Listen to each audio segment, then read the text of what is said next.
decision making. And of course, we look at the whole issue of building trust. And today, I'm so excited. We have over 500 people registered for this call. We're expecting around 300 on the call. So bring them in, remind your friends, tell them to join. And I'm so excited to have Jingjin Liu. Oh my goodness, I'm even blushing. That's how excited I am. Welcome to you, Jingjin. Oh, what can I say about Jingjin? You're an awesome lady. Together with Jingjin, we have an amazing goal. Girls for Girls seeks to hit 1 million women and girls around the world. And Jingjin, this 5 foot, I think, tiny lady is saying, I'm going to reach 5 million people around the world, 5 million women. I'm going to empower them. And I think she's no stranger to all of you. You've all seen Jingjin on LinkedIn. Her voice is powerful. And I was privileged to meet with her 2 or 3 weeks ago. And let me tell you, she fought for me. We were taking a boat ride, and there was a rude German lady who really was like, "Oh, you ladies are talking so much. We want to do this." And Jingjin went and fought for me. I was in shock. I'm always a fighter. I had let it go. But Jingjin, who is this Jingjin? 5'2", amazing force of nature, force of power. Your writing inspires. I remember when I saw your writing, your TEDx talk, I immediately got to your DM. I had never heard about you. And when I saw your TEDx talk, I said, I must talk to you. So Jingjin, who exactly are you? Tell us about yourself very briefly, and then we will start the ball rolling, because everyone wants to know about this bedroom thing. Bedroom to boardroom. Some almost told me, shut this topic down. Why are you talking about the bedroom? And I'm like, bedroom is where we have to start. It's where we need to start. So Jingjin, who are you? Oh, thank you so much, Ellen. Can everyone hear me? Yes, yes. Excellent. Oh, thank you so much for this so heartfelt welcome. And I think we have known each other virtually and physically now as well for a year. And I am so blessed and so grateful, which is a word I recommend women not say. Only in this context, I'm saying I'm so grateful to Ellen because through meeting with her on LinkedIn, and somehow the universe have aligned, and I have encountered so many incredible women from the African country, down continent, and more women of color. I mean, I think my voice have always resonated more with women of color. And it has just become, I think I have in the meanwhile, I counted my DMs before I joined this meeting. I have around 958 women from Africa, living in Africa, actually contacted me due to various occasions about my voice that resonated with you. And since Ellen actually opened this door for me, kind of, I'm truly blessed to be here today. Yeah, so who am I? I am as Ellen said, 5 something 2. I don't know how to measure that in inch, so I will just take it. I believe what she says. And lesson number 1, regardless how you look, how small or big you are, it does not diminish or somehow impact your power. So my name is Jingjin, and I grew up in China in the 80s and have always been this odd girl who is just weird, who challenged the status quo, who is not good in school, who has always been the bad girl. And because I am, for a Northern Chinese person, I am quite dark skinned, which back then was a big stigma in China. And if you have dark skin, usually you are from the countryside because you work, you probably are farmers. And I mean, these are stigmas does not exist today anymore. But back then they called me the ugly duckling. And I have a huge chip on my shoulder to being the ugly girl, the bad girl in school. So I was kind of doomed for the society, more or less, in China. So when I was 15, I told my parents, there is no out for me in China. I will never be I will never be the person that I want to be. I want to grow into the woman I see in myself. So I want to go to somewhere else. And so I went to Germany by myself because I was always, I'm a petrol head. I have always loved cars and engineering machines. And without having proper knowledge, I went to Germany and got a scholarship from a school, and the rest is history. And I think that's the number one lesson I learned in my life through that is that if you are different, which so many of you are, how that is a huge advantage to any organization or any culture you work in and you lived in, and how if you use it well, how that could turn into your superpower. I'm gonna tell that a bit later. And yeah, long story short, then I made a stellar corporate career in literally white men dominated industry, automotive and in real automation, literally surrounded by old white men. And I say that with a lot of love and respect because they actually empowered me to become who I am today. And I will go back to that point when what I mean by being different is so great. If I were a white woman, I would not have come that far. And yeah, and then I started my first company during my corporate career. And when that company become bigger, we're helping Chinese farmer to get made in Germany agriculture technology, so they can sufficiently harvest the harvest, and do not spoil their hard earned harvest. And that company become eventually bigger. We moved and we I quit my corporate career then and run that company full time in Singapore, and took an exit after that as well, and started my third company, which is the Innovate Group, which I run with my business partner Umatana Balasingam, who is a Malaysian Singaporean, and yeah, and we are here to help 5 million women to impact your life, women in business, and to help you to yeah, to achieve the goals you want to achieve, to have the life that you deserve, and to make your voice sound, and to let the world see what women are actually capable of. Wow, Jingjin. I mean, who would say you're an ugly duckling? I've not met someone with the sweetest soul, but the sharpest tongue I've ever seen. At times you write and like, how many of you just, I can see so many of you from Africa, from the US, you've read Jingjin's articles and like, oh my God, is she speaking to me or what?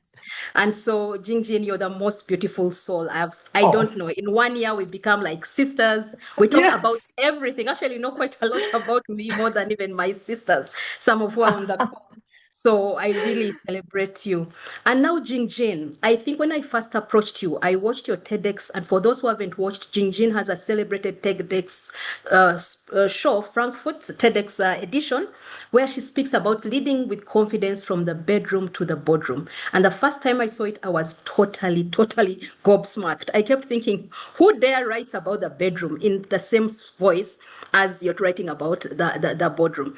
And Jingjin, in your TEDx show, you make the radical case that corporate empowerment doesn't start in the meeting room. Many women think, oh, when I become a board member, I will make it. It actually starts at home by confronting how we handle our relationships, our bodies, and our boundaries. Can you actually talk more about this? And especially you talk about this laundry fairy that doesn't exist, and how when we tolerate this unspoken resentment or invisible labor in our relationships, it may be with a partner, your husband, it may be with the family, many of us are playing what we call a black tax. It really directly erodes your capacity to advocate for yourself at work. Can you speak more to this and enlighten us a bit more? Yeah, of course. So for everyone, the TEDx talk I made was confidence in the bedroom leads to confidence in the boardroom.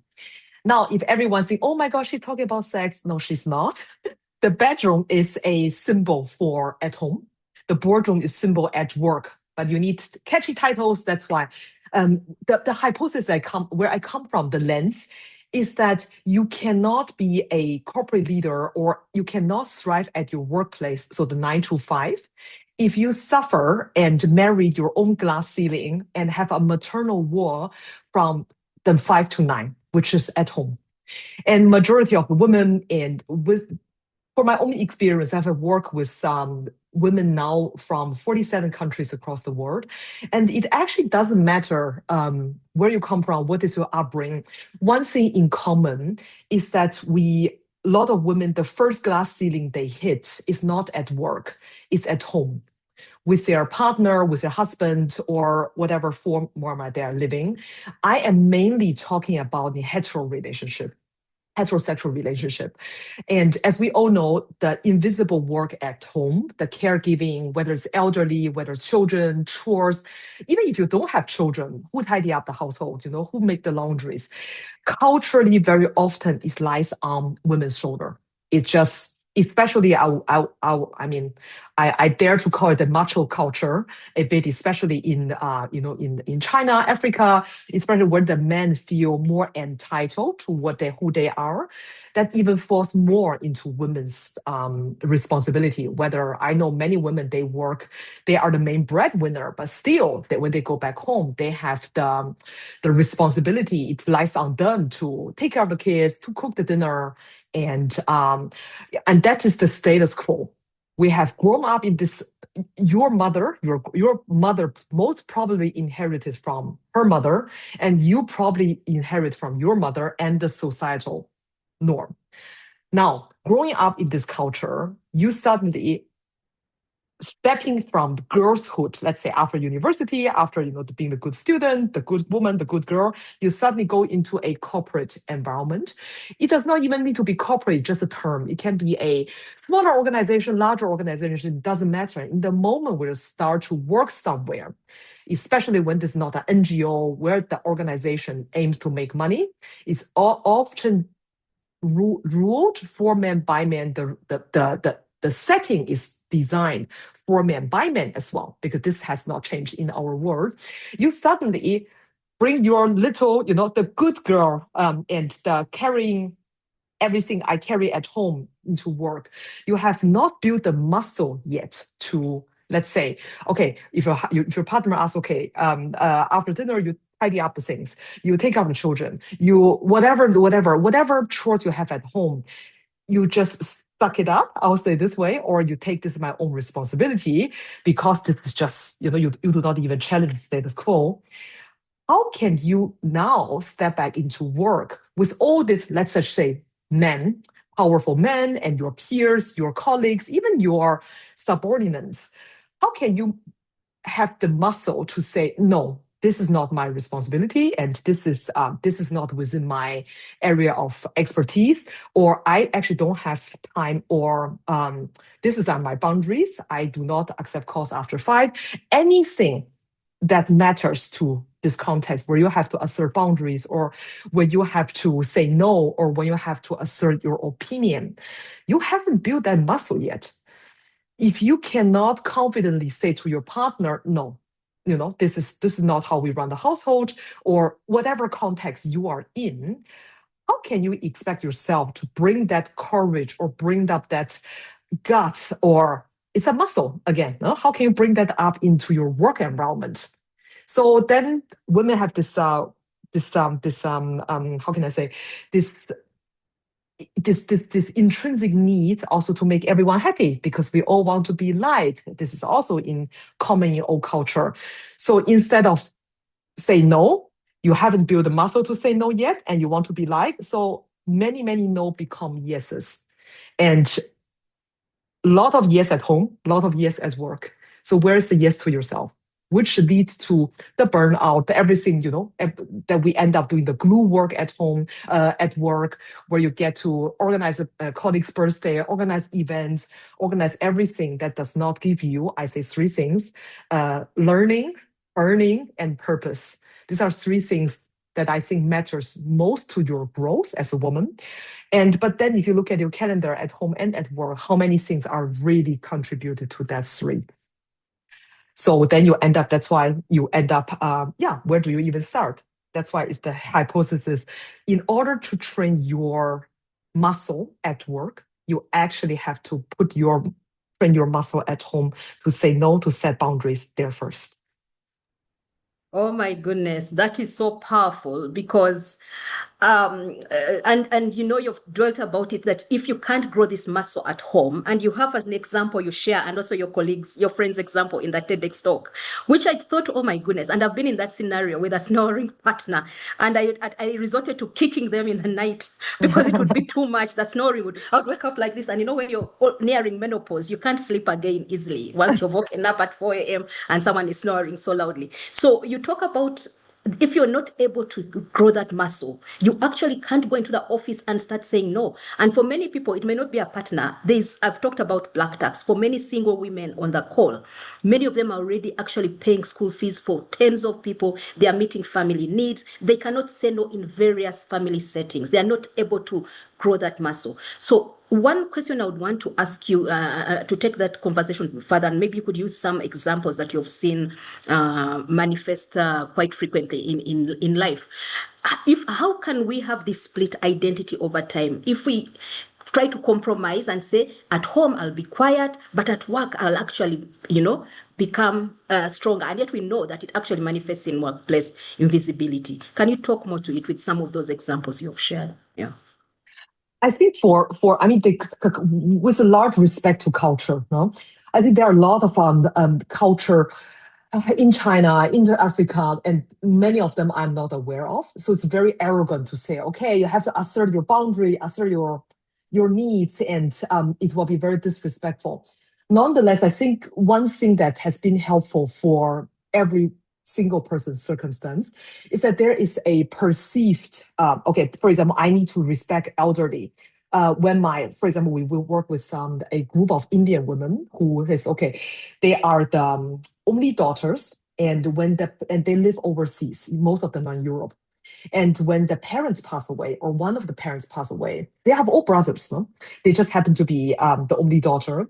It's an expectation for all of them, for very common for them, is that, oh, I have to go back and settle. And now my mom is alone, and I have aunties to support. I have already been the breadwinner for this community. I have to give back, and I have to settle everything. And interestingly, these are women from five different they're all from India, but from five different regions, where the culture is similar but also different. And the common thing, and one of them suddenly challenged each other in the circle and saying, okay, why are our brothers doing anything? And why is it a daughter's duty while we are already sending money back and feeding the family, helping the family? Why aren't our brothers doing their part? They are actually based in India. And then when we challenge this, everyone's, they actually don't know what to say, because this is a norm that nobody has ever challenged. And you just inherit it inside of you. Okay, now the question is, what matters to you? You obviously can't, change what your brothers think and the cultural norms here. But you as an adult woman and living outside or inside that country, what matters to you? What is your culture norm? What does respect? What is the expectation? You as a good daughter, what does that mean to you? I bet majority have never drawn that down, especially when you have moved outside the country or have experienced more things rather than just your own community. It's very difficult to separate the societal expectation, family expectation, and your own expectation. So now, if I say, okay, I'm an Indian woman, I live outside, I visit my parents regularly, and when they pass away, my duty is to make sure that my mom is well taken care of. While I can't be by her side, but I will not throw my life that I have built outside of the country and just to move back and to serve. For everyone in that community is, oh, this is so how can this woman be, we raised a ungrateful daughter. Then question number one is that, do these people's opinion matter to you? Number two, do their opinion have an impact on what you are going to do? Because you can also say, oh, great, if you care so much about my mom, why don't you forge the bill? Why don't you take action? Because you will see majority of this kind of culture norm or things that are holding us back, it's easy for them to point. It's easy to them to blame. But when it's required to ask the question, which is always, what is the objective of this action? What is the objective of what you want to achieve? Forget culture, forget everything. So whatever ways that contributes to that result is the right way. and with all the respect, with all the cultural norm that we respect, but that's really to understand what is the expectation of the society and what is your own expectation. I think that is very, very important. And then to be aligned with what you think about yourself. And I think that's the maybe the most important lesson women of all stage. I learned this much too late. I'm still learning it. Is that who you think you are is more important. What do you think about yourself is much more important than anybody think of you, because you are certain who you are and what you stand for. It's actually very difficult for other people to to derail you. Whereas most of the women I experience, though, is that our value is directly attached with how many we contribute to the community, to the society, to our parents, the dedication to the culture. And of course, if they move, then you are hitting a moving target. You will never be happy or fulfilled in your own life. Then this sacrifice, we all say this word, um, which is seem to be a good thing, because a sacrifice the mother, a sacrifice the daughter is a good thing. To whom is a good thing? To the patriarchy is a good thing, but not to the individual. So if you want to be in this society and empowered, a truly empowered woman, you need to be true to yourself first and to understand what is your value, what do you stand for.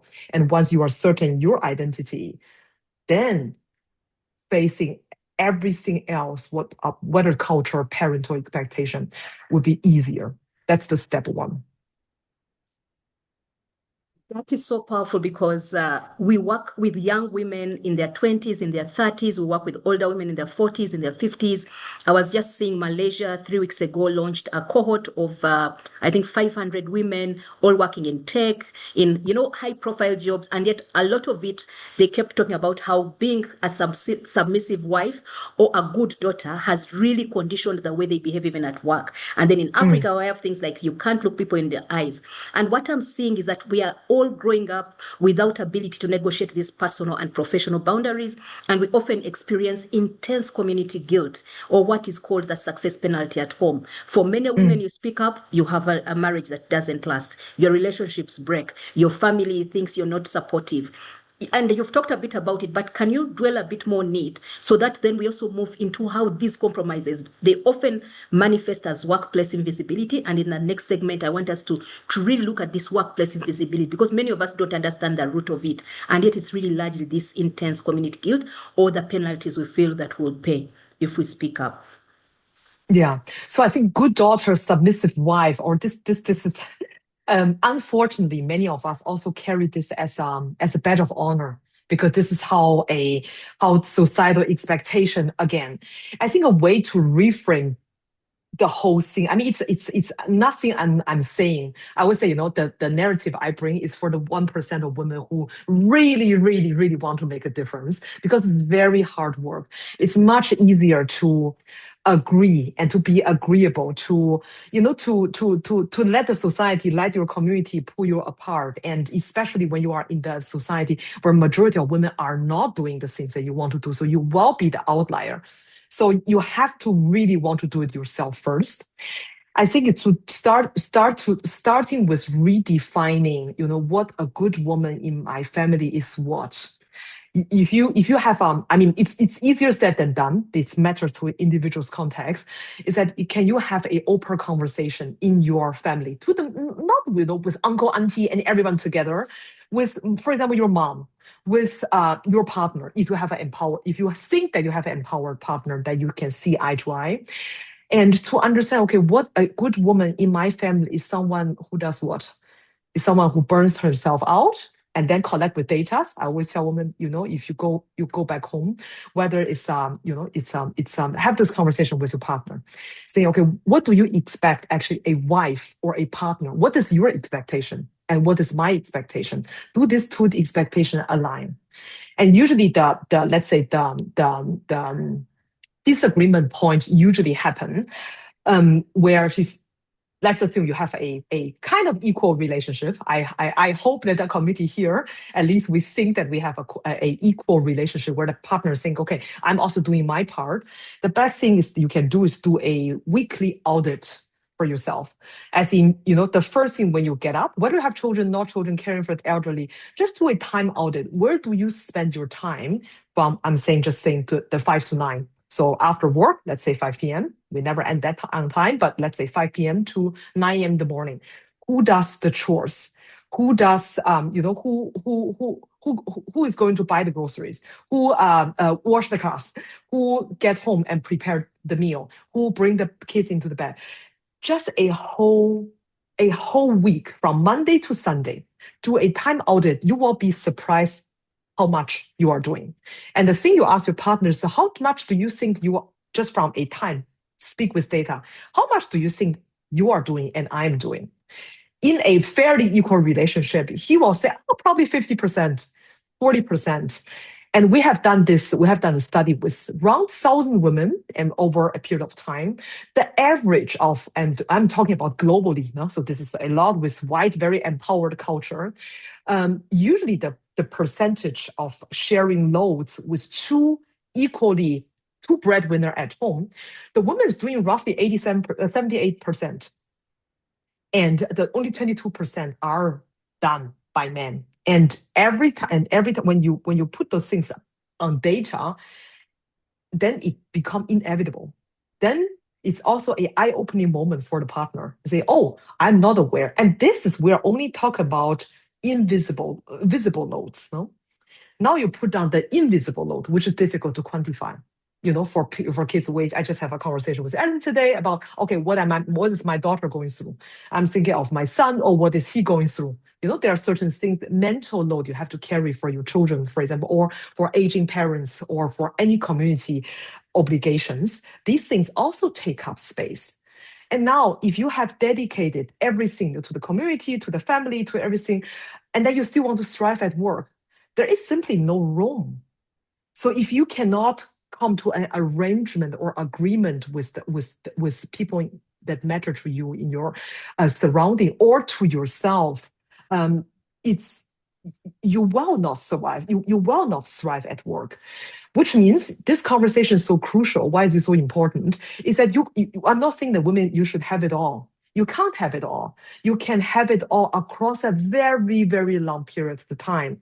Where, for example, and then my kids are out now, so I can do more things. So it's also completely okay when you say, you know what, I don't have enough resistance. I don't have enough power and strength to fight against the community and all the tax. I am married and I have this, I can't divorce my husband, and it is what it is. There is literally nothing I can do. Then you have to come to the conclusion to yourself, to be true to yourself as well. I probably can't thrive at work at this stage. So you have to make peace with yourself, either at home or at work or both. But it starts again that you are in control, you are in charge. There are more things that you can challenge and change that are actually within your control than you think. The challenge that most of us don't think we don't challenge the status quo. So you have to start by changing, starting with the point with the least resistance. This could be your partner, this could be the community that you are serving, anything that you can break through, bring allies inside. We have a woman we work with, the mother side is, the women are actually very cruel. So she brought actually the father side of the family, and that support her argument why she wants to study law and move countries and leave the family behind. Who are the allies in the community that you can bring into you? Who are the other daughters and who have similar upbringing, but they are doing things differently? Bring allies as well. My goodness, it's like you're talking to me, and I know there's so many women on the call who must be actually like shaking their heads and saying, Jingjin, you don't understand. In Africa, in Asia, even in Europe, it's not easy to challenge, but you're talking about the point of least resistance, and you're talking about something also so powerful to Girls for Girls. We talk about allies. We actually have a U framework in our negotiation module, which is the fourth module, that really says you have to understand the U, the Y or you, and you've kept referencing the Y, which is you. What do you want? What are your goals? What are your dreams? Where are you in life? What can you prioritize? And who are the O, the others that can either be your allies or who can push against what you're trying for. So, for instance, the case of where the women are the actual gatekeepers and the ones actually saying, no, you can't do that, women can't do that. So, it's a big challenge. And maybe before we go into the workplace invisibility, let's talk briefly about what you're trying to do differently, say, with your daughter. On Sundays, you write about daughters. I think last week you wrote about fighting the urge to tell your daughter to sit better.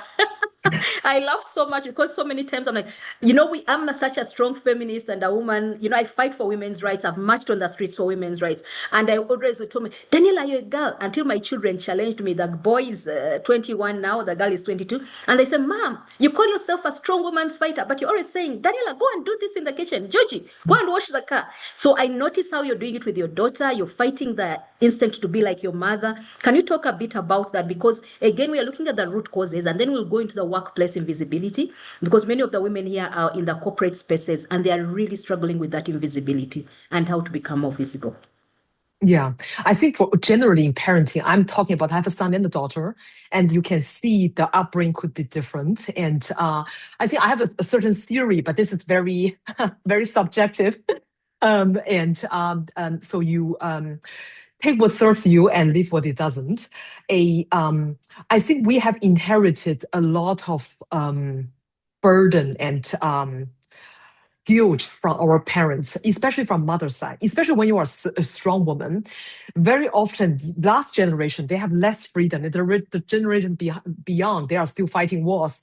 So I don't think that they have enough audacity and room actually to challenge what they are going through. They just try to survive. And then the last generation trying to pass down, okay, whatever wealth and they have inherited.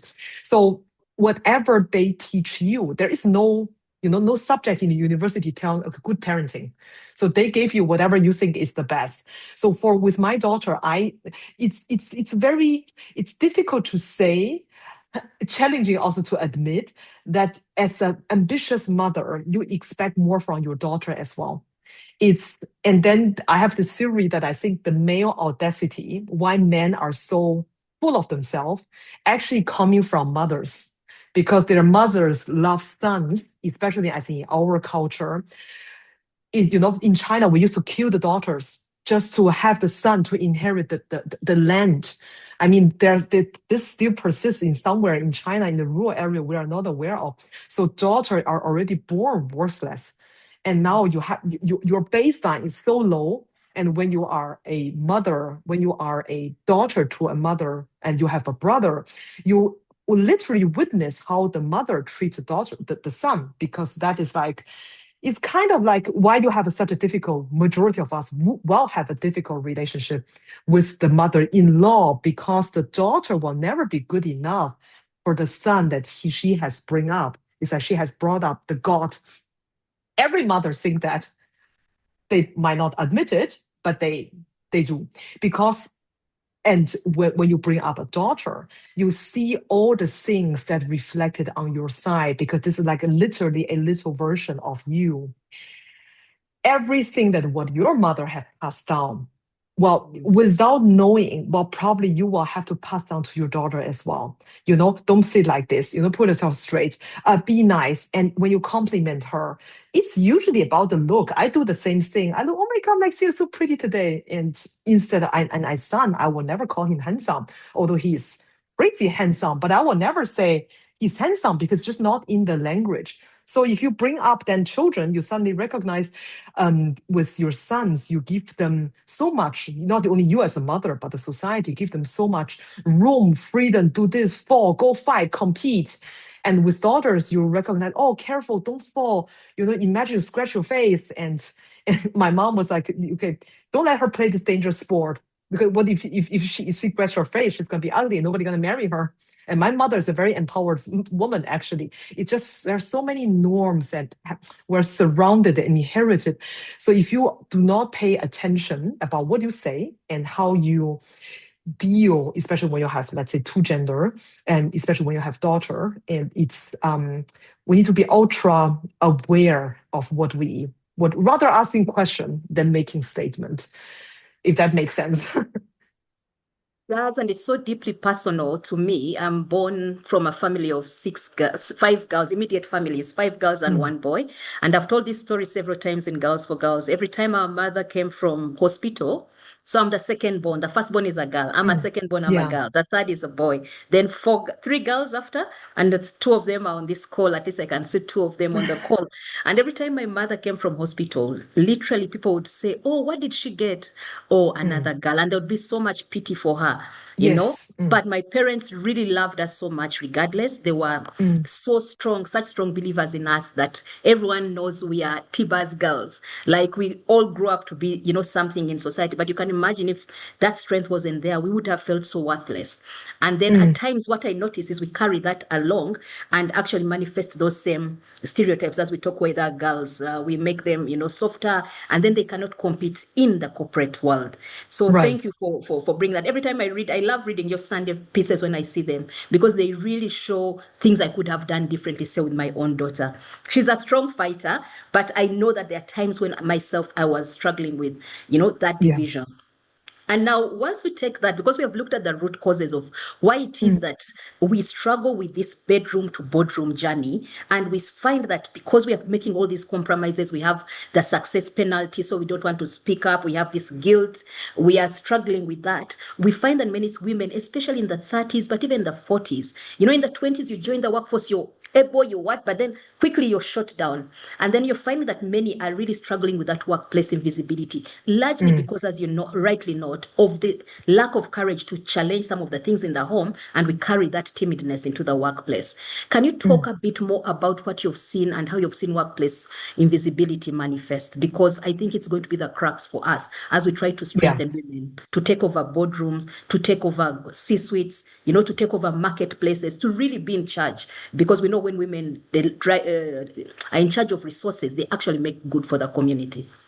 Yeah, oh, absolutely. And I'm a firm believer, if only the word is, let's say the decision-making positions, whether it's politics, economics, anywhere, if more women would rise on top of the power list where they have the decision-making power, we would have much less war, and we probably won't have that much profit because women care about different things than money alone, but we will have enough, bottom line that can feed everybody. That's unfortunately not how the world works. Before I jump into that, I want to share one thing for, I think, because this is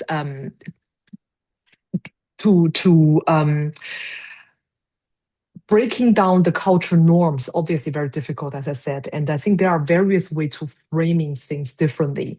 And I think I hear very often you say, for example, a good woman, a good wife is what. For example, a good woman in my family, a good woman never disappoints elderlies, And there are certain reframes that is very powerful, using in your own language. A very powerful way for that is, for example, a good woman honors elderlies. It's not never disappoint because it's not absolute terms, but also honors herself. With this kind of ways, how do you reframe certain things that you can bring yourself as a full person? Because sacrifice is not the only way, and suffering is also not the only way. And when you are well, we all know if women are well, the society thrives. So if you manage to see the bigger picture, and at the same time, find a friend, we have 200 almost 300 women join here. Grab a friend, grab someone going through the similar thing, your colleague, your sister, rewriting their script with them too. When you form a small circle, again, this is the power of women friendship or allyship. When you reframe it together and you share weekly wins with each other, that is a very powerful practice if you want to rewrite the rules for yourself. Okay, so workplace invisibility. Yeah, I think that is a universal challenge again, and I think number one thing women should understand, and I think to give yourself permission and have enough time to understand as well, is that do you want to be in the position of power? Do you want to be a leader? It's such a broad term now. Everyone talks about leadership in LinkedIn or everywhere. But do you have what it takes, or do you know what it takes actually to become a leader? And do you strive to become a people's manager? I'm saying this because I, for example, came to the conclusion in my last corporate job where I lead large teams that have billion-dollar, million-dollar P&Ls, is that I recognize I thrive the best when I am an individual contributor. I am actually the best when I don't lead people. This is not necessarily my strengths, but because I always wanted to, to hold power and privilege, and only if you own P&L, you actually hold the power usually within the company.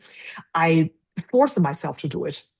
I succeeded, but it took I would say, a very big mental toll, and it was tougher than I expected. It has been quite tough years. Also, with I didn't have a partner, and I have no life literally in order to make that happen in a very old white man dominated world, because they all have wives at home. So your starting point with everyone you compete with in the company, you as a woman will always be different because they all have wife at home. And I think that's something that I came to recognition much later. If I were to write my leadership,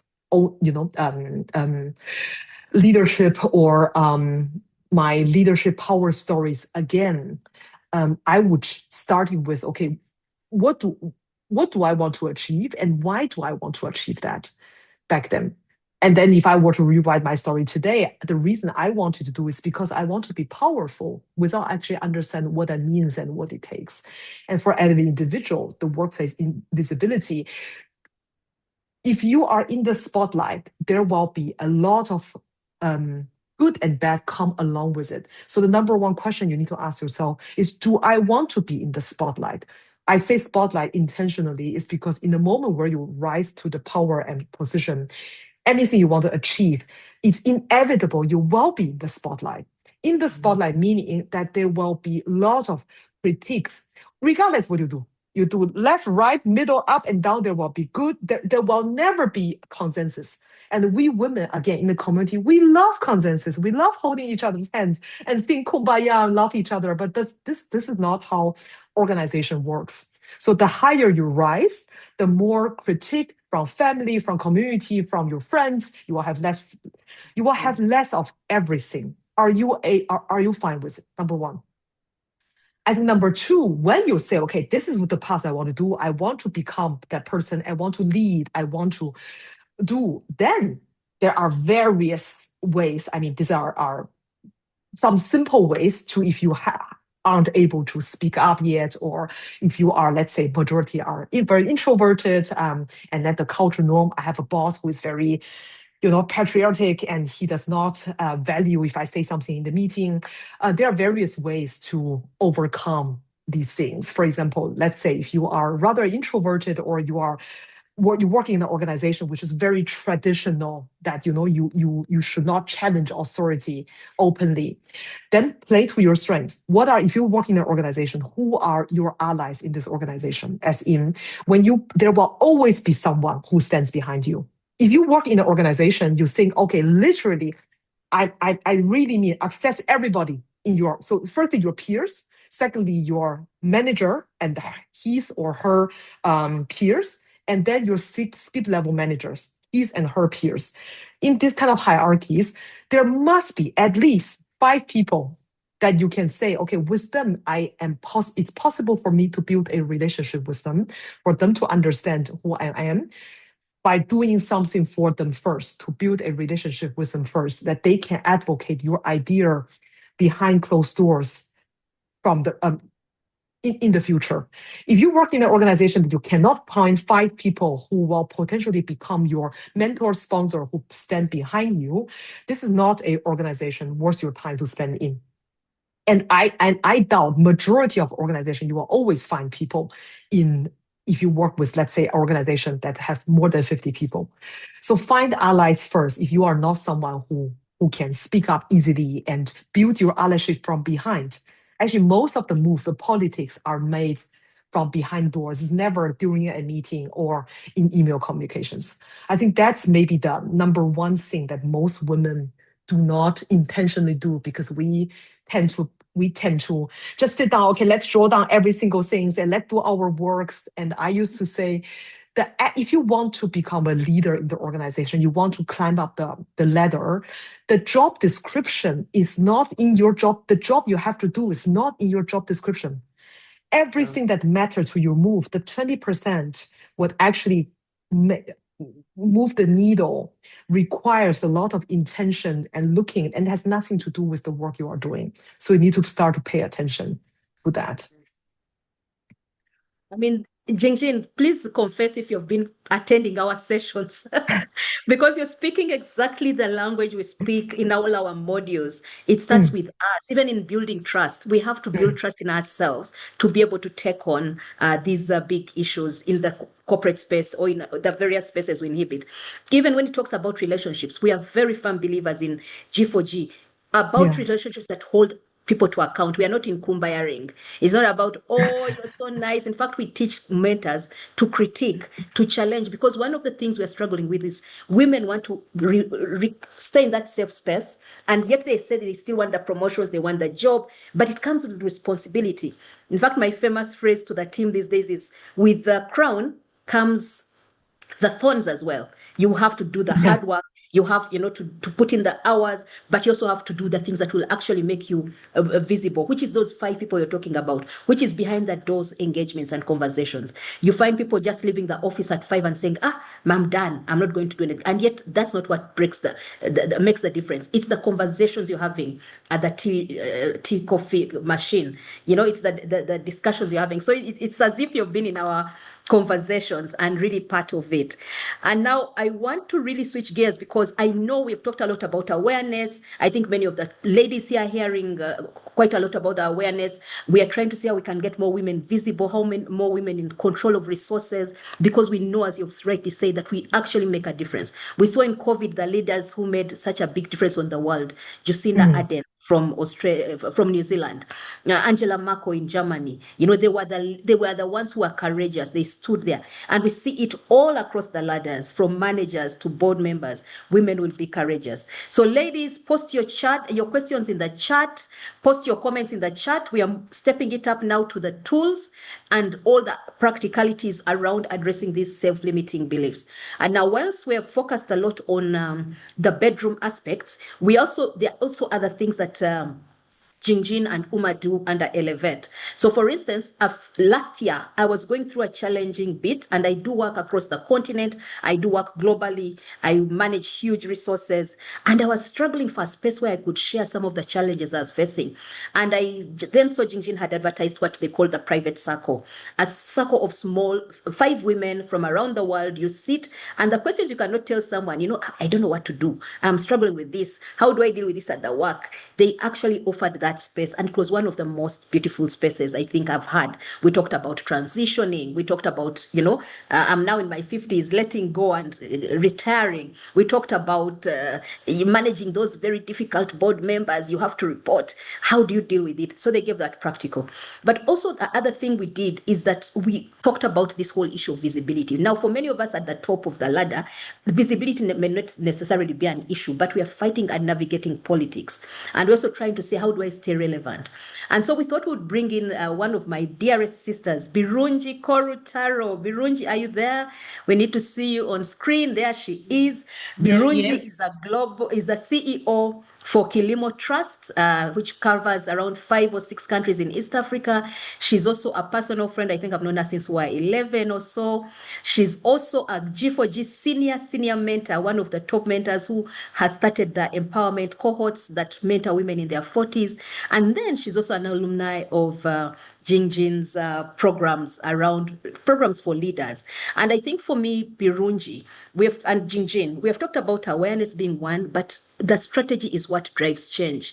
And for me, I want to look at those exact tools that are there for moving women either from hidden talent to visible leaders, or even helping women who are already in leadership positions, managers, team leader, to navigate these difficult choice spaces they reach. So what is the core structural tool or script you teach executive women, Jingjin, to rewrite their limiting personal narratives and to clearly state what they want? But maybe before you come in, we can ask Birunji, first of all, Birunji, which programs have you gone for, and basically what have you been struggling with? I know yours may not be from the bedroom, but you've been struggling with your own challenges as a leader.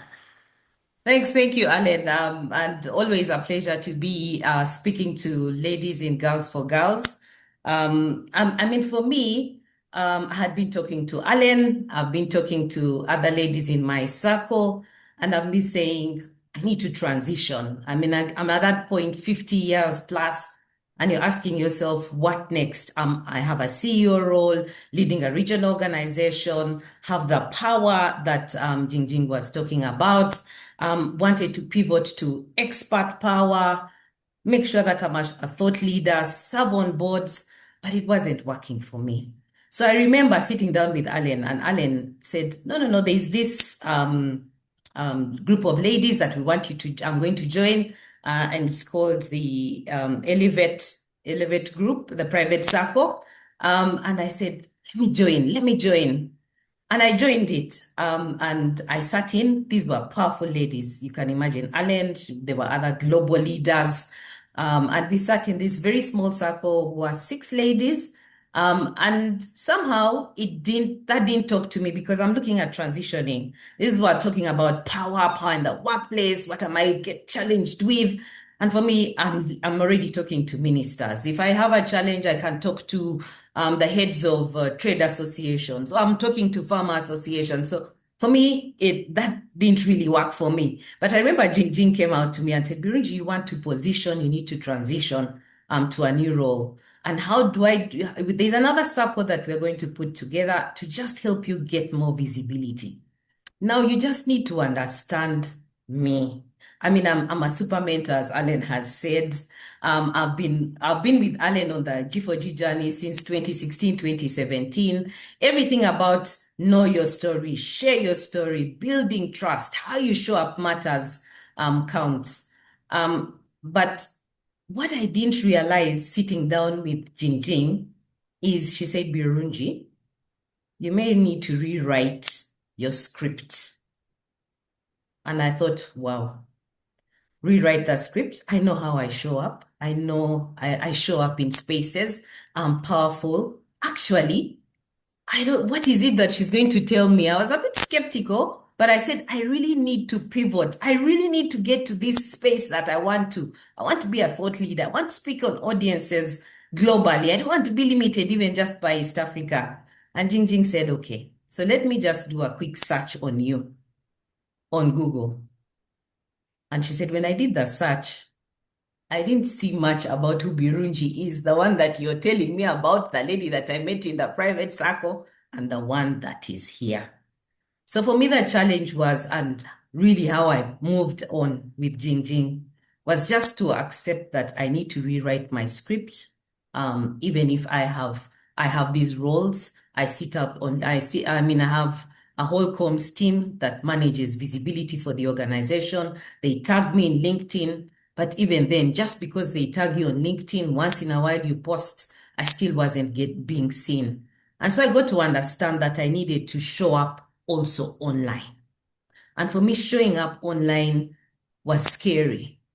But what Jingjing has done for me is help me understand that being visible online isn't vanity. It helps me bridge the gap between the meaningful work that I do, transforming lives through agribusiness across East Africa, and being trusted to lead that narrative in the spaces that I need to be in. That is what I really appreciated about the work that Jingjing has done. And so she helped me do that. And there's a lot. I had to sit down and learn, teach myself AI. I had to sit down, work on my script, work on my story. And you won't believe it. The story, the who am I that I've been in Girls for Girls for 16 years. If you read my LinkedIn story now, my about section, that is who I am. And Alan used to always ask me, Birunji, you're always in this development work. What are you doing? What is your why? Why do you work in development? And finally, after a huge assignment, it took me 4 weeks to get to that point in understanding why I am working in the space that I am, changing lives and touching people's lives, millions of farmers and communities across East Africa with the work that I do. It's because of that story, how I grew up, but how I told it was even more powerful. Thank you, Anne. Wow, thank you so much, Birunji. Thank you for being so vulnerable and sharing. We have all these powerful CEOs, all these managers, even those of you who are leading teams, Jingjin, we are seeing it a lot. This vanity that she talked about. Some people think that if you're posting, you're being vain. You're talking about yourself. So it goes back to the bedroom because at home you're being told, don't shout, don't say, people will see you, people will see what you do. So maybe you could talk about it and also examine some of these challenges that you had to fight Birunji on, because I know you had to really work with her for the first week, the second week. You know, now when I read her script, I'm like, wow, who is this woman? I must meet this woman. But and I know I need to run as well and change my LinkedIn bits. So, Jingjin, tell us more about some of these remarks, and really you can interact with Birunji on what it took to actually get her to shift from that fear. You know, I'll be seen as vain. I will be seen as, and to this Birunji now who can tell the powerful story of who she is. I think that the most eligible person to tell is actually Birunji. You know, what from my own perception is, at least when you started to, so everyone, if you have not met Birunji yet, you should go to her LinkedIn and check her about section, why she does and what she does. And if your about section does not look like this, you don't have about section. And it always starts with your why, how you are brought up and why. And we have done this exercise in one of our programs that help you to, with 5 questions we ask you, and we have built an AI prompt that help you to build your about section, that while you are doing this exercise, answering these questions, most of us are where we are now. Let me rephrase. We are where we are now without understanding why we are here and how we have become who we are. Because life is so busy, you have so many duties, responsibilities.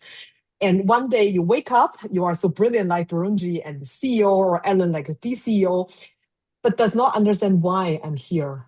And especially when we're getting older, when you transit into, whether it's perimenopause or a different life stage, become empty nester, or even if you transit from single to marriage, from marriage to having children, there is lots of happening, especially for women. For men, I mean, it's a 5-second act and they become that, and there is no no transition like women would experience, whether it's in your body or in your livelihood. So this exercise actually help you to understand what you do and understand a bit of your superpower, who you are, and it's like someone writing this session for you using AI. So yeah, I can't talk about how it changed for Birunji. My perception is that once she understood why she does what she does, the purpose has been very clear. And then she recognized, okay, only if I want to become this, and this is the impact I want to make, there's no other way. This is my perception. What about you? I mean, for me, what's your perception? Yeah. I mean, for me, it was absolutely right being intentional. I knew where I wanted to go. I didn't know how. And so what Jingjing did for me was to show me the how. But she also said I needed to be comfortable. And I know in Girls for Girls, we always talk about change, navigating from point to point. It is uncomfortable. And it is always uncomfortable. I mean, she said, Birunji, we need you to take pictures every time you post. I mean, anyone who knows Birunji knows I don't like taking pictures, or I am not the kind of person who is always in the camera. But Jingjing and Uma said, Birunji, every post must have your picture, because people also need to get to appreciate who you are. And the algorithms also on LinkedIn need to see your face. And I tell you, it is challenging. I'm still on that journey. I'm still working with Jingjing. We still have about 4 more months working together. But it wasn't easy having to stand. I would take like 40, 50 pictures, struggling to look at how I look. But that is what it takes. If that's what it takes to be visible, I was ready to do it. And I told Jingjing, if that's what it takes, I will do it, because everything else I had done and I knew where I wanted to go. So it's this resolve. Do I want to get there? How bad do you want it? I really wanted it badly, and I was ready to go for it. And I had been inspired by Jingjin, and I also didn't want to let down Allen, having tagged me along to these groups. And then now that I let her down, she's like, Mirunji, I take you and you don't do. So I did my part. Allen, I'm happy to share this with every woman, and just know I struggled. I struggled being seen. I'm still struggling with it, but if that's what it takes, I'll do it. I would just Birunji, thanks for yes, Jingjin, come in. I would just add one thing for the context for the people. I think being seen, being heard under what I said on the spotlight is extremely uncomfortable, because this is also how we are trained. And be the good girl, don't make noises, and so on.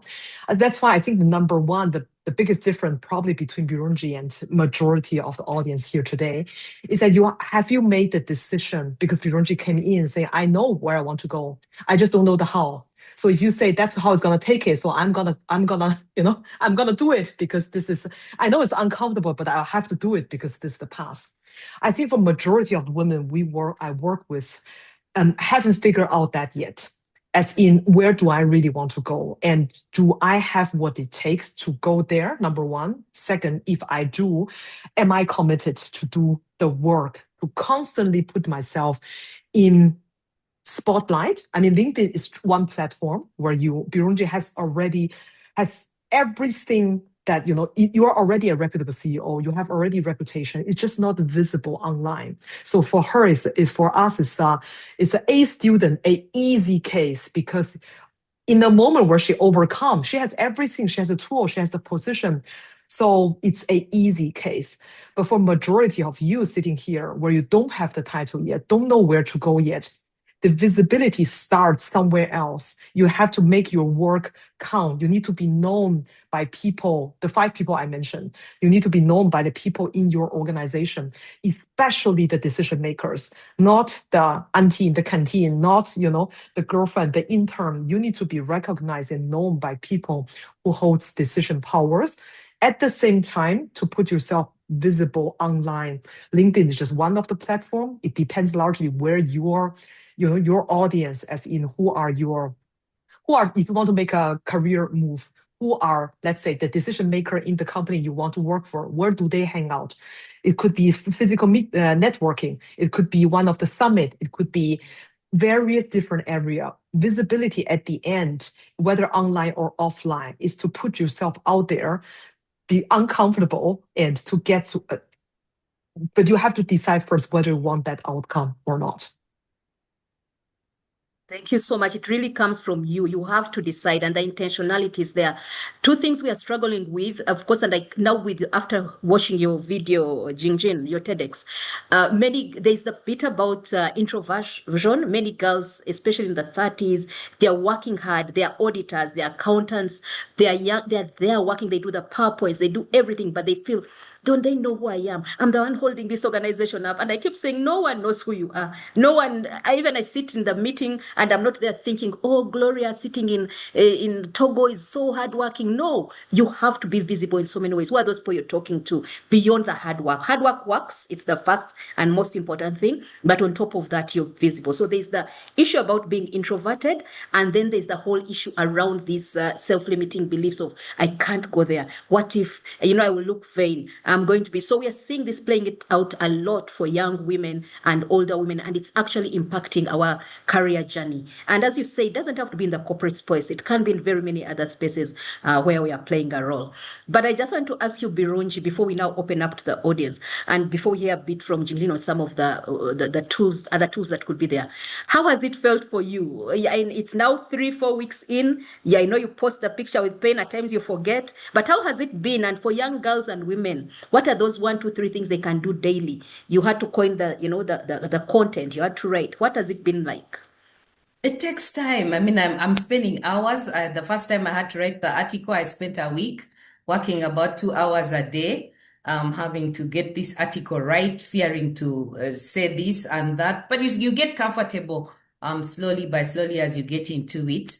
But for me, what it has really done is, like, right now, the funders that we support like the work that I'm posting.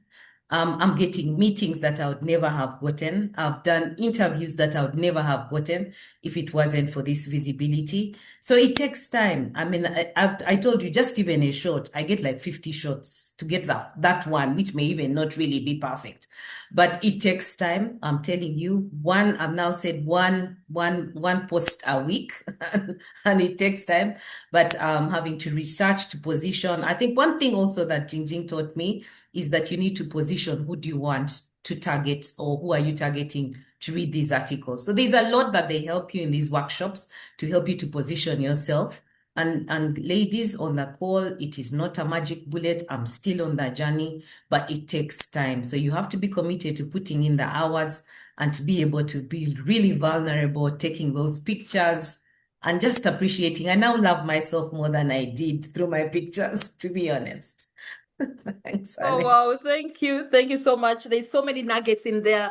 But Jingjin, I think I'll leave the frameworks for now. Let me see if we can bring in any questions, any comments. Ladies, you've been liking Jingjin's articles. You've been liking, I've seen so many positive comments in here. Are there questions you have? I've seen a couple of questions that are personal. We'll see how we can answer some of those. But are there any questions, any comments you've been wanting to post to Jingjin today about your own journey? And Jingjin as well has offered us, Girls for Girls community, that if we get 40 people, they'll be able to give them a very reduced price for their hidden talent to visibility program, usually offered at $1,000, $998. They're offering it to us at $499, but only if we can get 40 people sign up for it. $499. So thank you so much, Jingjin, because I know what it means. And I always tell people, if you're buying that shoe, you're buying that dress, why don't you pay for this training to be able to get to know yourself better? So people, I see all the first timers. I'm not seeing any big questions. I mean, people's aha moments have come in you have to choose the battles you're fighting. People's comments have come in the muscle that has to be built. You really have to build the muscle. There's the whole work that has to go in that you've talked about, the intentionality Birunji is talking about, that we don't take for granted. It just doesn't land on your laps. So ladies, is there any question? I'm seeing a couple of questions in the private chat. There's one from a lady who's fighting an issue at the workplace. I think that one is more personal. We will see. When you're fighting organizational politics, I think this is what they're saying. She's fighting something at the workplace and the atmosphere is tense. How do you navigate these tense environments when you're trying to navigate at work? I mean, it could be in a context without actually saying what, because she sent it in a private message. It's really about the politics at the workplace, navigating. And for many women, they recoil. They feel, I can't do politics. Do you want to talk a bit about it, Jingjin? Navigating politics at work. Yeah, politics. I think every woman, I don't know any woman who says I love politics, and I think the reason is that we don't understand what that means. Ellen, what is workplace politics for you? What does it mean to you? You and Birunji, you have navigated. I mean, to be where you two are, you must understand what workplace politics is. What does it mean? Just in one sentence. Yeah, Don't I would overcomplicate it. like to bring in a few years ago we had one of our fireside chats was on the lady who wrote Nice Girls Don't Get the Corner Office. Yeah. And she said, Louise Frankel, she said something so profound. There's a difference between being on the pitch and thinking I'll stay outside and things are happening, you're like, but I can't be part of that. And then there's also the difference of being nasty and bad. I can't stand nasty and bad. For me, that's the politics I can't stand at work. But this other politics of trying to get resources and pushing and engaging, ladies, you must be right there in the pitch. You must be on the pitch playing because nothing comes to you. And that's the same thing as telling girls. They say, I'll wait. I mean, that one is the favorite. They are going to choose this one. No. I sit at the top. I sit on boards. We don't choose. We don't select. The people you actually look to are those who are visible, who are engaging, and what does visibility mean? I remember joining Standard Chartered as a 22-year-old from the UK. I was an international management graduate. And I remember the people were working till 10 p.m. Literally, would be working. And me, I was there working till 10 p.m. I would be so angry. I had that resentment that you talked about in the first phase. And then my friend who had joined joined with. We had both joined from universities in the UK. We had been hired in London. We came, we were working. For her, she would be having a cigarette with the managing director at coffee break. She would be sitting with him. They would play golf. We were both 22, 23. She was playing golf. I was working till 10 p.m. And of course, I was totally invisible until one time I went to, I got a slot. And when he had my ideas, was like, where have you been? I was like, but I've been here for a few months. And for me, that was the lesson. That is office politics. Learn where the power lies, learn where the centers are. Don't be nasty. Don't be rude. Don't climb over people to get to the top. I hate that absolutely. When I see people climbing over others, I can't stand that. But be nice, but don't be too nice that you walked over. And then understand where the resources are, understand where the power lies, understand and make sure that you're actually talking to those 5 people you've talked about. For me, that is office politics. Over to Birunji. What about you, Birunji? For me, mine is, for me, I think office politics is also about feeling comfortable with female power. I think for many young ladies, they think that being participating or being in office politics means being nasty, but there is power in just being who you are as a woman. And embracing that for me has been what has helped me a lot. I've been ambitious. I've taken the courage. In the organization that I serve, about 8 years ago, I met the CEO in my evaluation, and he asked me, where do you want to be in the next 5 years? And I said, I want to be in your seat. And he almost fell off his chair because he couldn't believe that I had said that I wanted to be the next CEO. And I was the next CEO 2 CEOs later. But it was the desire to want to get there. And sometimes it's also about wanting to be in those spaces. You can never just be in the back seat and be seen. So what I did for me was literally reach out to the CEO then and said, how can I help you? You're going to participate in a conference. How can I present for you? I could do this for you better. So sometimes it's not just about always shining in meetings, but you could also be your quiet, powerful lady that shows that you add value to those people that make the decisions. And that was my pathway. I showed that I added value. And when I was asked to speak, I could speak. When I was asked of opinions, I gave the opinions, but I made sure that I was seen. And being seen, of course, is very important. Participate in the office politics, but you don't have to be nasty. For me, office politics is that once I'm in a nasty environment, to be honest, I don't like it. So there is that space that I didn't like in the group that we're in, but there are other spaces that I don't mind being in. Yeah, beautiful. So all correct, and I think this is a very women explanation. Everything what you share, because we don't want to be nasty and all these kind of things. But they're well, at the end of the organization, you cannot change who is in charge, who is in influence. And there will always be people who act differently, who are not like us, who is nasty. There will never be the organization where these people do not exist. You still have to find a way how to navigate your path, if that's the CEO, if that's the person who holds decision power, you still have to find a way to work with them. Workplace politics at the end of the day for me is who can understand what you want and understand who can help you to get there. This is because you do not necessarily even have to understand the bigger context. It's that you have a goal. Let's say I want to be the deputy CEO in 10 years in this dedicated organization. Then number one step is to understand the organization on the org chart. Who are all these important, the C minus, the C minus minus. And then second step is to understand who are the shadow organization. Shadow organization are organizations that stand behind these people. They might be a peer. They might be the wife of that CEO's best friend. There are so many people who have influence in the organization that does not necessarily hold the title and privilege of that. So at the end of the day is to understand in this organization, how it works and who can help you to achieve what you want to achieve. It is actually just simple as it is. We don't need to necessarily look at the very big picture. And why does workplace politics feel so odd to women? Is again, back to Ellen's point, because for women, we like to sit there until 10 p.m. and do the great work instead of playing golf, to have a drink, to have a cigarette. I mean, these are all bad habits. No? Nowadays, I think workplace has evolved a lot as well. There are other ways to do these things more formally, and you don't always need to. You don't need to hang in the bar with the guys and then to be there, but it comes with a certain price. I remember in my we had this senior leadership meeting. As a woman, you will always have a, let's say, less privileged card because you are a woman, and it's inevitable. I was at this meeting, and senior leadership, and I think we were 26 of us. We need to take a group picture, and there are 3 women. I was one of them. 2 of them they do not look like a woman, I would say. And so I was proudly the only attractive woman in that meeting. And we had to take a picture as a group. And then this was with the CEO, with the C-suite. I was lowest rank person. When we finished the picture, someone grabbed my ass. So now the whole evening I spent, who was this person?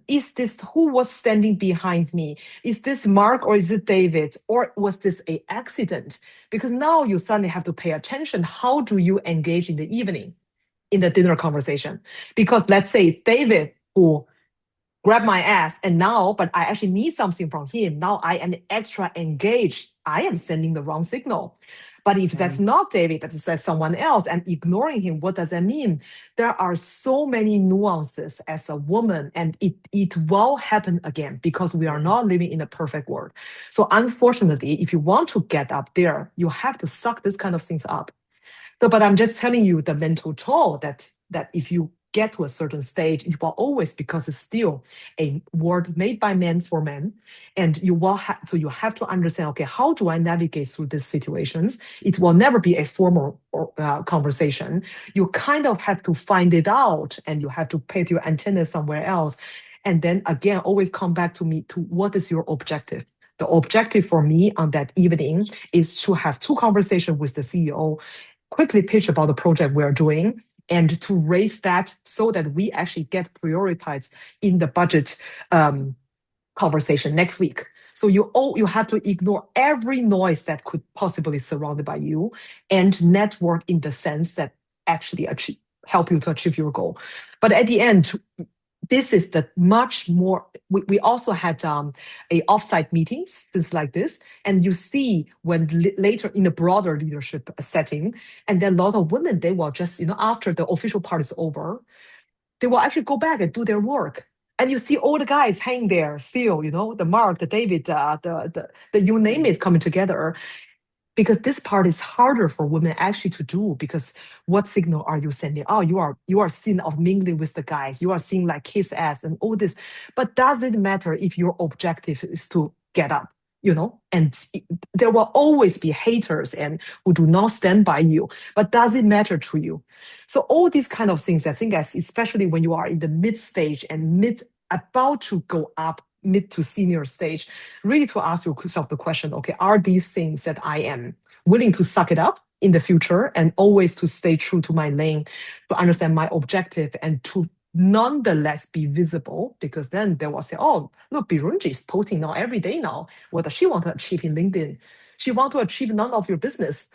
LinkedIn. So it's to the people who matter at the end. It actually doesn't matter. Your visibility is only a good thing.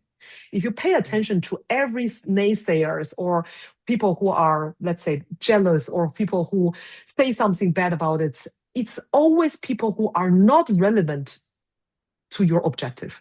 And once we separate that, especially we as women, because we hold a lot of emotional burden, once you separate that, I think the sky becomes clearer and you get more room to breathe. Ignore the noises, people. As long as you know your objective, ignore the noises. And one thing that is working for me increasingly as well, Jingjin and Birunji, is I don't fight all the battles. I used to fight a lot, and I'm a lawyer. And then the tribe I come from, we are fierce. So I would fight, and then I'm fighting. And now I don't fight all them. I choose my battles, and that again is part of office politics. You need to know what battle to fight.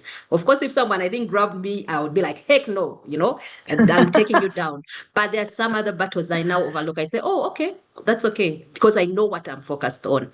But I think we have Yeah. just 1 minute, just a few minutes for a couple, one more very quick one. There's a young lady from, I think, South Africa who's asking, what advice would you give a student who has potential but has spent years feeling overlooked, misunderstood, and afraid of standing out? How do you stop shrinking yourself and start letting your light be seen? I think you need to understand a bit of context without knowing the broader context. I think that there, in these sentences, no, you must, what I hear, you must have experienced certain backslash because, or have you experienced any backlash because you have been visible? Or what exactly happened? How did you position yourself? And then what was the backlash about? And everything what you said about shrinking, about how do you make yourself um, can you read that again? There are some words shrinking They are and shrinking themselves. And why I raised this one, because many women shrink themselves. Again, it comes back from the bedroom aspect. We are shrinking ourselves in all the spaces we are in, and we find that we can't shine our light. So she is really yeah, struggling with how do you take up space. It's what we have been talking about, but just to summarize yeah, very briefly, how do you let your got it. abilities be seen? Yeah. Got it. I think you firstly you have to want to have your ability to be seen. I think that the assuming you don't have a negative experience with shining to the people who matters. Let's say you're working in a working environment. Suddenly you speak up in meeting. Everyone was like, "Who are you to say something?" Or you Indonesian. What do you? We have this one meeting. We have this Indonesian girl. With the very traditional dress, never speak something, and then she is going through a training and she spoke up, and then the manager who was an Indian say, "How dare you speak up in this meeting and in front of everybody?" So she actually had a negative experience. If you don't have this kind of, there are other ways to deal with that. But if you assuming you don't have a negative experience with that, you have to find small steps. I'm not saying, okay, now you should put your picture on LinkedIn and saying I am coming out. Very small steps. You should mark down, okay, where do you want to be seen? What do you want to be known of? It doesn't matter. It could be a student. You want your professor to be seen, the work that professor to be seen. Maybe it could be something if you are intern somewhere, you want your direct manager or his manager to see some of the work. Understand it cannot be very broad. Now, I want my work to be seen. This is too broad. What have you done so excellently that is worth seeing? That's number one. And number two, what are the medias you are most comfortably sharing? Some people are good in one-on-one. I love to have one-on-ones because you can be, and then in the one-on-one conversation, if you say, okay, I'm very shy to position this to my boss. A good way, if you are shy to position, is to write an email because then it's documented as well. I have done this project. This has led to this outcome, and for link to what is his objective because you are working for the person. Link to I think this contribute to something, and I would value 15 minutes of your time. For example, that you ignite the conversation with the person. And one way, if you are very shy, especially dealing with a man, one good way to do is men are simple creatures. They love compliments. If a woman, regardless which position you are, give them a bit of sugar, they will come out like puppies. So you find a way without, I don't think you could ever make it sound like ass kicking, saying, I aspire specific work you have done. And one day I wish I could be in that position as well. I would value 15 minutes of your time or whatever context to have a chat or to have an informal meeting. I saw someone actually ask the question, a technical meeting, if I am in a technical role, remote, and I don't get to be seen. These are ways that you get to virtually meet. I mean, we are also connected without actually meeting each other now. Reach out with a message and give them some sugar and give them a reason why they should meet you. Love the sugar bit. And I think you've also responded to Fatma, who was also talking about struggling and she's not able to get to the top. She's visible online. She's talked to her manager. I think Fatma would add, talk to you, get the allies. Look for those 5 people because in the boardroom or in the meeting room, when one person speaks up, if no one else supports, normally it gets shut down. So look for the allies. So ladies, we are coming to the end. We just have 2 minutes. I'm going to first make a few announcements. I want to really thank Birunji, Dr. Birunji. I want to thank you, Jingjin, and you're going to sum up by talking about some of the things that you think would benefit the ladies here in terms of a takeaway.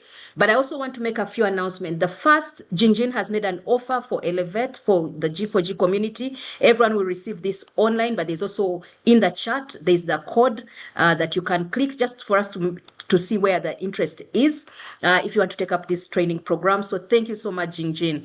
The second one, we have a G4G summit for Uganda on the 26th of September. It's big, it's huge, it's the biggest, over 500 people. It's actually global, but it will be in Uganda. If you don't sign up, I don't know, you're missing a lot. And we are talking about redefining success, living a life of intentionality. And our sisters in Kenya also have a big summit on November 27th. If you're not signed up, you're missing out on a lot of what's happening in these galas and these celebrations. And I know we've had people from Kazakhstan, from the US. Kazakhstan has just started a new cohort. Malaysia is starting a new cohort. They're doing amazing things. We have people from all over the world on these calls that are really trying to do the best to empower girls and women to lead, because we believe in the power of each and every girl to actually, one, take up space, take up position, but most importantly, take action to change their lives, and more importantly, to change their communities. So I'm glad that, Jingjin, we met. I'm glad that we share this thing that binds us, and that together we have this bold ambition. And I'm glad that together we will continue to impact and empower girls around the world. I want also to thank the community behind here that has helped us. There's a Fireside chat community from Diana Chibuka, who is the country lead for Uganda, to Rachel Dumba, who is normally our senior moderator, to Gloria Komukama, who is the national coordinator for Uganda, and also supports with some of the global work that I look at. There's Belinda, and there's Vanessa. Vanessa does all our artwork and the comms. So thank you, ladies. Over to you, Birunji, first, your last word, and then over to you, Jingjin, your last word. Ladies, I just want you to know that how you show up online is important. You need to leave a footprint. Visibility of who you are online also matters, especially if you want to pivot from one role to the other. No one will know what you know unless they see it online. So embrace it, go for it. It's not vanity. Thank you Okay. so much. Thank you, Dr. Birunji. I have to keep remembering. You're amazing. Over to you, Yeah. Jingjin. Yes, and Birunji, you need to start to introduce yourself as Dr. Birunji as well. So everyone will follow this term because you earned it. For every ladies here who's still here, I want to say we suffer more in imagination than in reality. Very often, everything that limiting beliefs, or you think, oh, people are gonna think if I say this, post this, put myself out there. I will tell you what they think. They think nothing. They have enough things to think about their own life, their own problems. Nobody think about us as much as we think about ourselves. So you might just get out your great work, your visibility, everything out there, because majority of people don't care. So you might just put yourself out there and let the universe attract what matters to you at the end. What matters to you? I love how you keep bringing back to the you, the YOU. Ladies, it starts with us. It starts with you. No one can do the hard work for you. You have to be intentional. You have to know your objective and your goal. You have to know your interests. You have to know your strengths. And then you have to know the others who will support you, the ones who will work with you and the ones who will fight you. Thank you so much, ladies. There are so many questions. We'll attempt to answer many of them. I think that the video call will give you a lot of the answers. For many of you who are still talking about confidence, who are still asking personal issues. So we'll try to see how we respond to some of these. You'll get a recording from here. And please don't also forget to do the evaluation. And don't forget to share your interest in joining the special cohort for Girls that Elevate has done. So thank you so much, ladies. Thank you, Jingjin. There's a feedback form. Please fill it in as you leave. It's very short. Thank you, Birunji. Thank you, Jingjin. Thank you, Thank you, Gloria, and Ellen. everyone else. Thank Thank you, you. Alan. Thank you, Alan. Bye. Bye. Bye.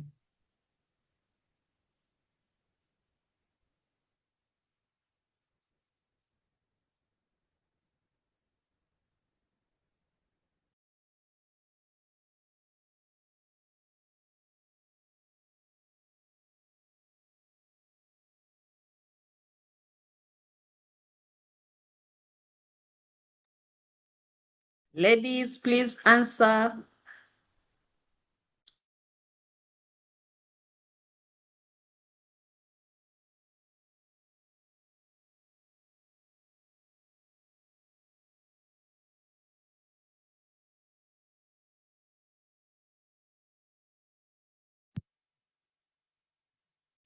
Welcome to the rising sun. From every corner of the earth we stand, hands held high in unity so grand, breaking chains, rewriting our own story, voices strong in all our shared glory. No fear can bind us down, no walls can keep us down.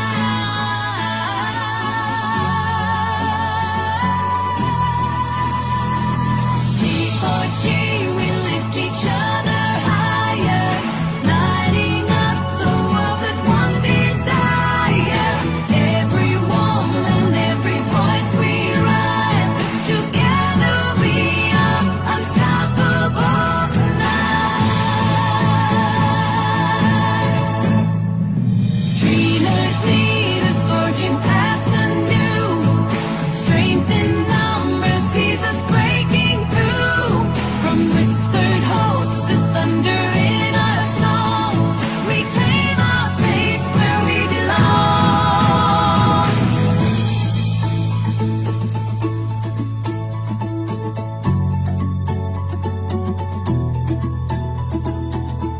Rise up, our voices echo across the globe.